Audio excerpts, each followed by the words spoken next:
We've seen that the combination of a grand unified theory with a quantized account of gravitation is called a theory of everything by physicists. In this conversation, we want to see how seriously to take the word everything in this phrase. If researchers succeed in the ultimate goal of physics, a single coherent theory that unifies the working of all four known forces in the universe, what does this mean for our picture of reality? Would it mean that we not only completed physics, but also completed our inventory of the furniture of existence? Would a theory that explains how all matter, energy, and interactions among and between them in terms of field values and symmetries give us an exhaustive account of all we should consider to be real? This view hinges on what we've discussed as the doctrine called reductionism. That is, that everything studied in every science reduces ultimately to physics. This reductionist position is committed to two claims. First, everything that exists is made up of nothing more than the elements of physics. There are no extra physical entities in the world. And two, the laws and vocabulary of each science are just shorthand for a more complicated set of laws that can be set out fully in the vocabulary of physics. We'll discuss the first of these at length here and touch on the second just a little, because the second proposition will be investigated in more detail later in the course. Reductionists contend that everything in the universe is made up of atoms and energy. The long-standing resistance to this claim points to the existence of life as a metaphysically different kind of thing. Okay, if we take a living being immediately before and then the instant after death, all the atoms that were there beforehand are there after. But the thing is fundamentally different, right? We differentiate linguistically between a person and a corpse. We think intuitively that the two are different, right? Another word we use for corpse in ordinary language is body. Right? When we say somebody has died, we say that his or her body is here, but that he or she, that is the person, is gone. We equate being a person with not just having a body, but also something else. Traditionally, this something else is a soul. This two-part picture of reality, that there are two separate sorts of things in reality, physical bodies and non-physical souls, is what philosophers call metaphysical dualism. The great name attached to dualism is René Descartes, who's already come up in a number of our conversations. Recall Descartes' evil demon thought experiment we talked about in the very first lecture. Right? Descartes said, consider the possibility that we are being fooled by an evil demon who's putting false ideas in our minds. Right? He's not saying it's true, but argues that it's conceivable, merely possible. And if it were true, then any given thing I think, any proposition I believe could be false, right? Put into my brain by the demon. Hence, I could believe nothing about the material world, not even that it exists, since it all may be an illusion, the result of a complex hallucination created in my mind by the demon. It seems like I could believe nothing about reality, but he realizes there is one thing even the evil demon could not wrongly convince me of, that I exist. The demon could not fool me into wrongly believing that I exist, because I would have to exist in order to be fooled. The demon would have to create the thought of existence, but the thought requires a thinker, and thinking is doing, and doing requires a doer.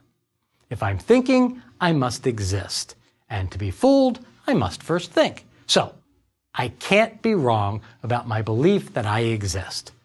But what am I? I'm not the person I think I am with the body I think I have in the world I think I inhabit. All those beliefs could be the result of the demon's handiwork.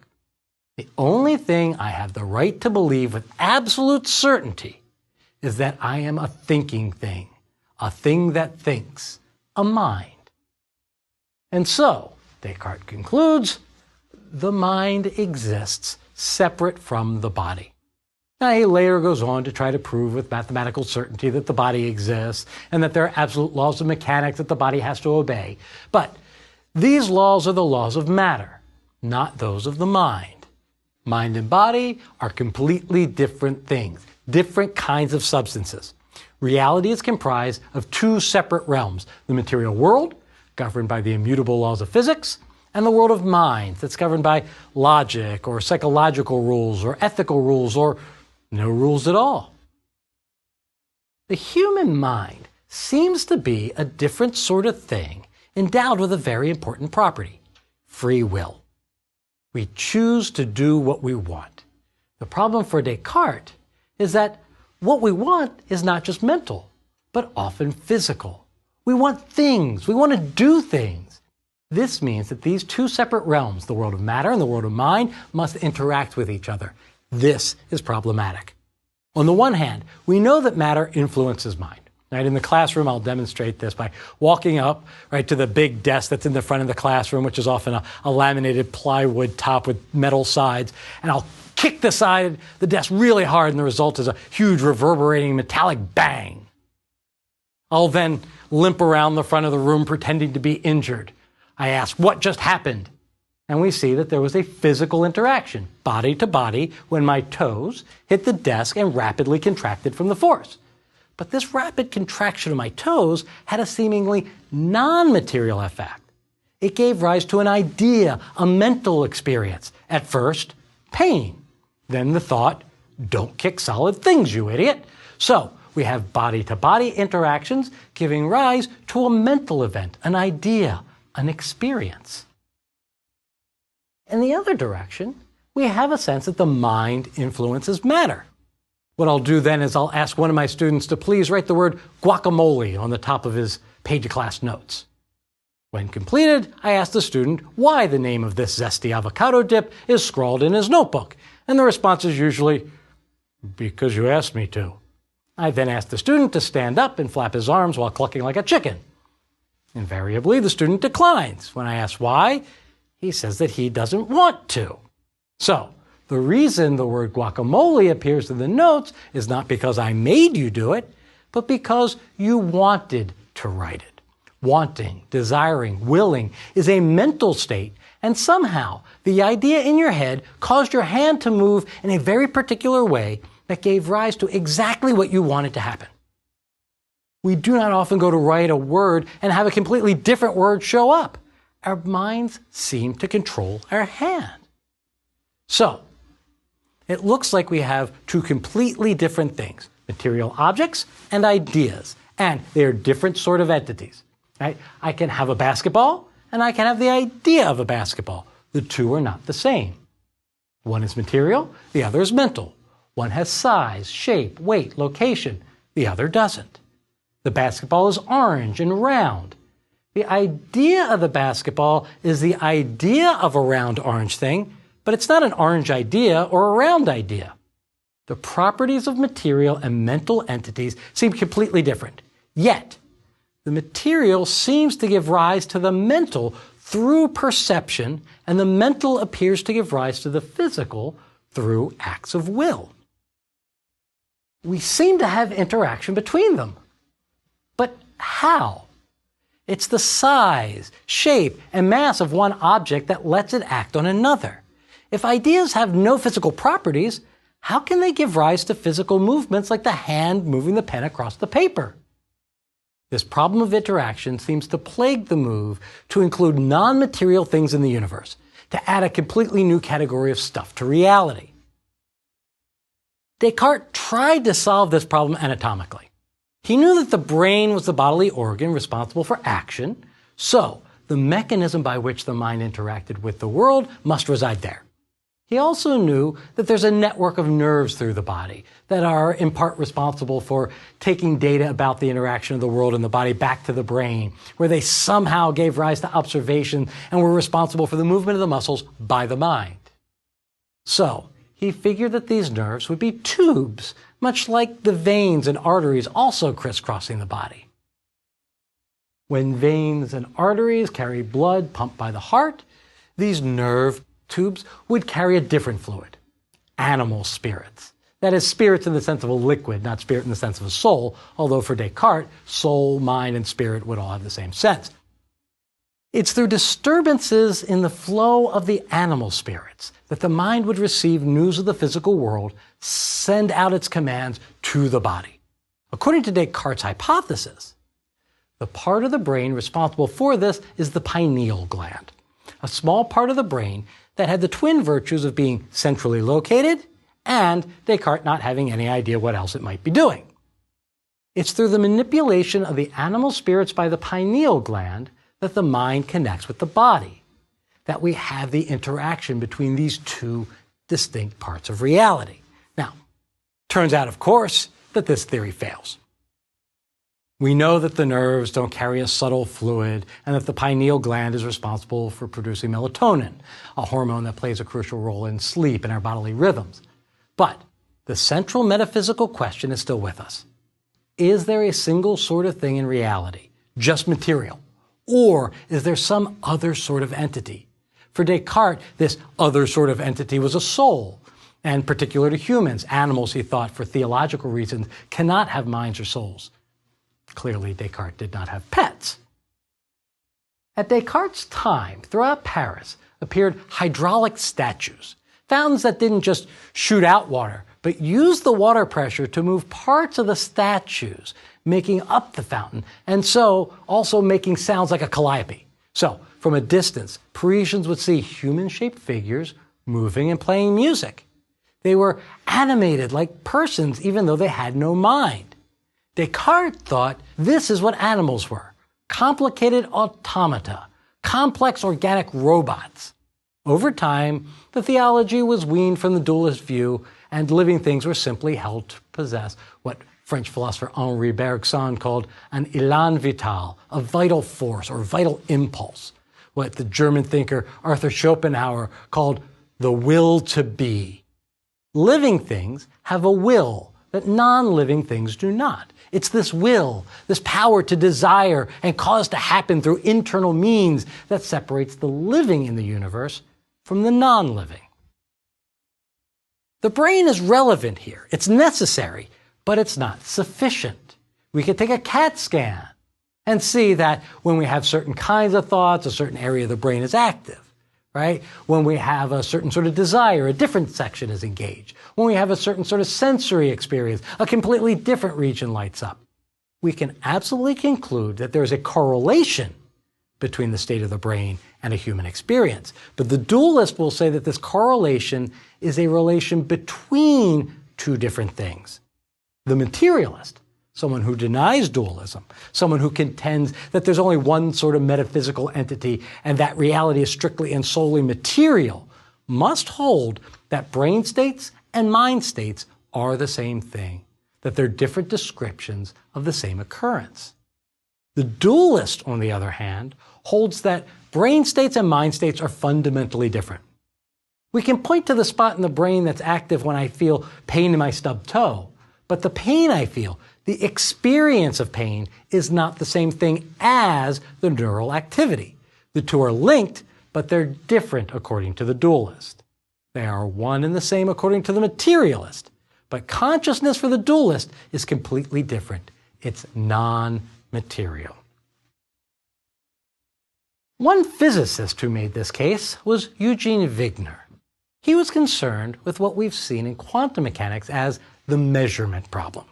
Okay, recall that the equation governing the development of quantum systems is the Schrödinger equation. When a quantum system is not observed, it occupies a state of superposition. That is, it's in a combination of every possible state it could occupy. The Schrödinger equation describes how this superposition develops according to the potential energy in the environment of the system. But the instant we observe the system, it fails to be in the superposed state, but instead appears in one and only one of the possible states. We can never predict which one it will be. The Schrödinger equation gives us the odds that we'll find it in each of the possibilities, but the best we get is this probability. The problem here is that we have a physical law in the Schrödinger equation that always holds, except when we look. Physicists were bothered by three aspects. One, how can you have a universal law of the universe that can be violated? Two, why is the violation subject to randomness? Right? This was Einstein's problem. And 3, what is it about us looking at something that causes the violation? It's this third question that Eugene Wigner tried to answer. One interesting thing about quantum systems is that they become entangled. Right? We talked about this earlier with respect to the identity of particles. Right? If 2 electrons bounce off one another, right, we may be able to label them as Bob and Carol coming in, but we can't say which one is Bob and which one is Carol coming out. The best we could do is say one is now Ted and one is now Alice. Right? The 2 electrons cease to be independent things in the world that subsist and persist, but rather are just disturbances of a particular sort in the underlying field. When we talk about the behavior of the field, the reality of things themselves is lost.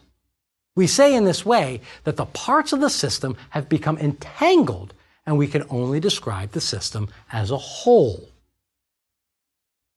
This is what makes the thought experiment called Schrödinger's cat so troubling. The idea is that we can easily create what are called spin-correlated particles. Okay? Electrons, for example, have a property called spin. Not that they're little ping pong balls actually spinning, but the effect is much like what physicists recognize in angular momentum of a rotating charged object. Right? A thing can be said to spin clockwise or counterclockwise, and there are different effects for each. Now, we can create pairs of electrons such that when we don't look at them, both are in superposed states of clockwise and counterclockwise. But as soon as we observe one, both collapse into a single state of clockwise or counterclockwise, such that one is always the opposite of the other. But we never know which will be which. It's the equivalent of a quantum coin flip. So, attach the apparatus that creates these pairs to a spin detector that will observe the spin of one of these particles. Now, attach the detector to a circuit connected to a poison gas canister, such that if the detected particle is spinning clockwise, the circuit does nothing. If the detected particle is spinning counterclockwise, the canister is opened, allowing the gas to escape. Finally, place the canister in a closed box containing a cat. Now, we push the button. A correlated pair of electrons is emitted. The detector determines the spin of one. If the electron collapsed from its superposed state into a clockwise spin, nothing happens and the cat lives. If the electron collapsed from its superposed state into the counterclockwise spin, then the detector sends the signal through the circuit, the gas escapes, the cat dies. But suppose we push the button and don't look in the box. The detector is made up of atoms. It's a physical thing, subject to the laws of quantum mechanics. If we've not observed the detector, its atoms will be in their superposed state, which is now entangled with that of the emitted electron. The circuit likewise, just more atoms, which are unobserved. And so they obey Schrödinger's equation in a way that has them entangled with the state of the larger system. And it's with the canister of gas and the cat, assuming a picture of the cat like that of Descartes, in which the cat has no mind capable of making observations, right? All of these are just atoms. All of these unobserved, and therefore all of these in superposed states in a grand entangled system. When we don't observe the system, it's in one big superposed state, meaning the cat is in the superposed state of alive and dead. It's not half dead. It's not in the process of dying, but rather it's in the superposed state of being both alive and dead. But the instant we open the door and look inside the cage, we see either a dead or alive cat. The wave function collapses into just one state. But wait a minute. We're just atoms too, right? We too should be part of the system, as should the rest of the universe. There should be no collapsing from the superposed state into a single property state. Schrödinger's equation should always hold inviolate. Where is the only place in the process that a different sort of entity could be active? Wigner concluded that the only place is in the making of the observation. An observation is when we learn of the result, when our consciousness becomes involved. Other than our consciousness, there's nothing but atoms here, and nothing that should affect the system to cause the collapse. It's only our consciousness, or perhaps that of the cat, which we can find as fundamentally different here. Maybe, like Descartes, we need to hold that there's matter and there's mind and the two are completely different, but they interact. If this were true, it would allow us to make sense of one of the most troubling aspects of quantum theory. But what sense do we then make of a non-material consciousness? And how does it cause the collapse of the wave function? It may answer one question, but it raises several others. Interestingly, quantum theory has been used in the opposite direction as well. That is, in support of materialism, to give us a proposed material theory of consciousness. Sir Roger Penrose, the British mathematician and theoretical physicist, has argued that it's quantum effects that give rise to the sense we have of free will. Dualism, that there's more to reality than just matter and energy, has to solve the problem of interaction. How do these two different sorts of things work with each other if they're completely different? Materialism has no such problem because there's only one kind of thing, but it has its own challenge: free will. If the universe is just matter and energy, and these behave according to well-behaved, mathematically expressed laws of nature, then we are just automata. We have no ability to do other than we do. We do not make choices. We have no ethical responsibility. We don't live the lives we think we live. There are two possible approaches for materialists to take. First, they could try to save some sense of non-determinism in human action based on the laws of nature. They can try to argue that the universe is a well-behaved place, but that doesn't mean that human actions are a deterministic product of history and environment. The second approach is to give in on the question of free will, to accept that human actions are not the result of conscious deliberation, but to explain why they seem so much like they are. They have to explain away our sense of free will. Now, Penrose takes the former line. He starts with the simple proposition that our actions are controlled by the brain, which is made up of cells called neurons. All human actions, even the simplest movement, require an incredibly intricate choreography of neuronal activity. Neurons throughout the brain form intricate networks. Neurons work together by the release of chemicals called neurotransmitters that allow for the flow of electrical charge between them. When one neuron releases a particular chemical into the gap between the cells, it will either facilitate or stop an exchange of electrical signals. And it's the propagation of these electrical signals through the brain that result in the bodily movement. Now, one part of the neuron that aids in the delivery of neurotransmitters are what we call microtubules. These are small, thin tubes of a protein called tubulin. Their shape, being long tubes, and their presence in all neurons has led Penrose to consider that they may be more than just pipes. It may be that the structure of the inside of the microtubules is such that it creates within the cell and then between cells an entangled quantum system.